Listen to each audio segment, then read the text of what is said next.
Do not let your children do anything that makes you dislike them. And I thought that would be contentious, first of all, because people would think, well, I never dislike my children. It's like, really? Really? Really? You know, you're going to really tell me that? God!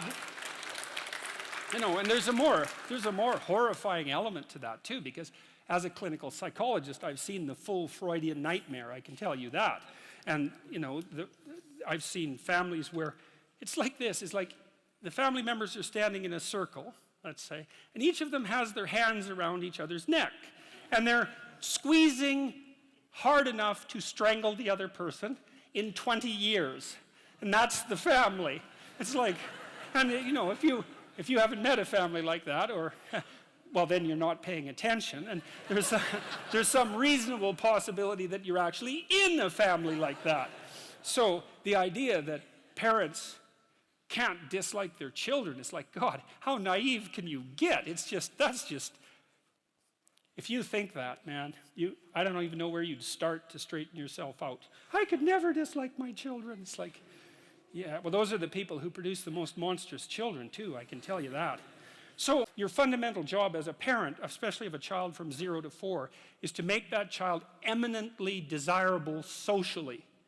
So you're a successful parent if, when your child is 4, all sorts of other children want to play with him or her. That's really that's like if you want one marker of whether or not you've been successful. That's it. Now, some children are a lot harder to get along with than others, and some children have a harder time playing. And so I'm not saying that every parent who has a child that isn't popular at 4 is at fault for that. I'm not saying that. I'm saying the reverse, which is you can be sure that you've been successful if your child is not popular exactly, but desirable as a playmate.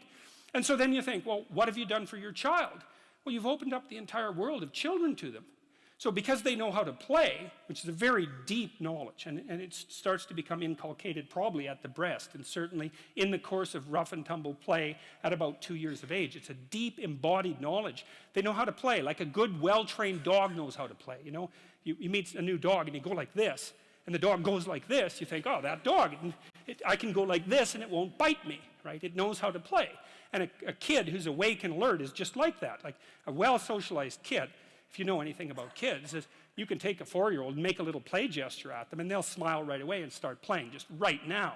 And that's what you want for your kids. And then everywhere they go, other kids like them and will include them in their play, and play is the way that children develop. And so if other children include them in their play, then the children develop.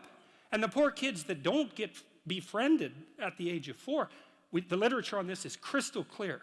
If your child is an outcast at the age of 4, the probability that anything can be done about that is almost 0, no matter what you do.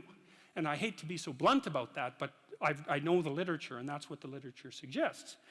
And then the other thing is, if you don't allow your children to engage in dislikable behavior, then adults will like them, because adults actually like kids. You know, one of the things I loved about having little kids in Montreal, I lived in a poor area in Montreal. There's a lot of rough guys around there, and we used to roll our daughter around in a stroller, and these rough guys, you know, like, God only knows what they were up to. They were rough-looking guys.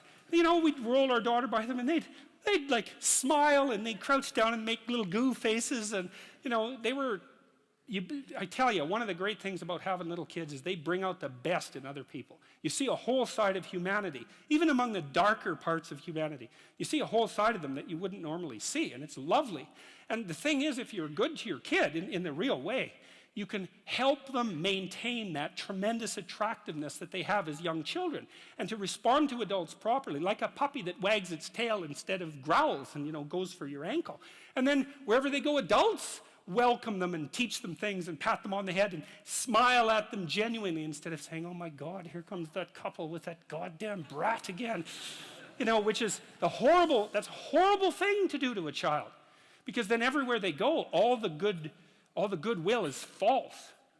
You know, there's nothing that you can do to someone that's more terrible than to put them in a world where all the goodwill directed towards them is false. That's a terrible thing.